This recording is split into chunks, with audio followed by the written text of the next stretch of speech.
Okay, so the last thing we're asked to do then is to establish the focal sphere in front elevation, and then we're asked to get the directrix and the latus rectum also for this shape.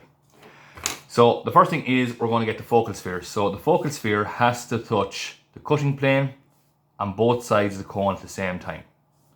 So one angle that you have to bisect, but that is already bisected for you since the setup, is the angle between the two sides of the cone, and that is the center of this here. That's that line that's going straight up.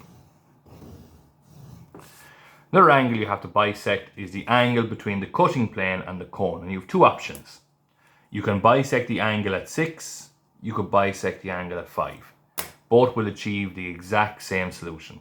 So bisecting an angle, set your compass any size you like, draw an arc, point your compass, swing half the X, point your compass, swing half the X.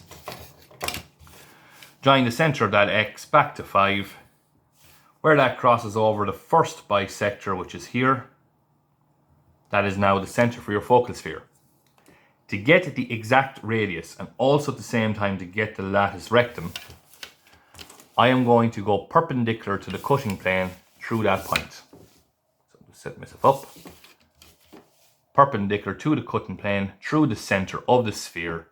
It finds the exact radius, but it also finds the latus rectum. Point comes to the middle, pencil out where that line hits the cutting plane, and I should be able to fit in the ball, like what's shown in the question. Okay? So that finds the latus rectum.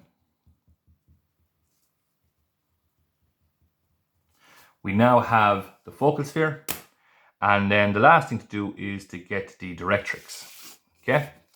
So the directrix, we have to extend the cutting plane a little bit further until it hits a line which is horizontal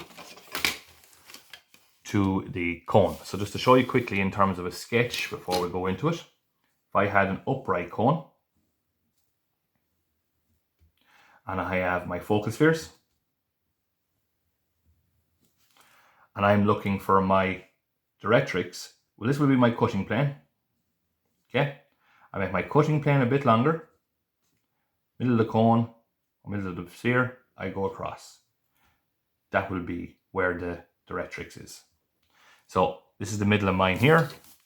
I need to make this longer, so I draw a horizontal line through that, or perpendicular to my axis. I extend my cutting plane a bit longer, and you will find the directrix. Now the reason why it's so far away is because the ellipse is nearly circular in shape. Because a circle's directrix is at infinity. Basically, these two lines would never cross over each other at a point. A lot closer in my sketch because the line is a lot steeper, because it is so flat, so the directrix is so far away. And that's all that was required to get full marks in that particular mock question. Yes, you could have found them down here in this true shape. Equally, you could have established them over here in this true shape. But for a question that's usually only worth somewhere between 6 to 12 marks, they just want to see, do you know the methods and do you know the labels? So, latus rectum, again, perpendicular to the cutting plane through the center of the focal sphere. Directrix, extend the cutting plane longer, bring a horizontal line across. That finds your directrix. Okay? And then finally then, to establish where the focal sphere is, we bisect the angle between the cutting plane and the sides of the cone, where the two cross over the center, drawing your focal sphere. Thank you.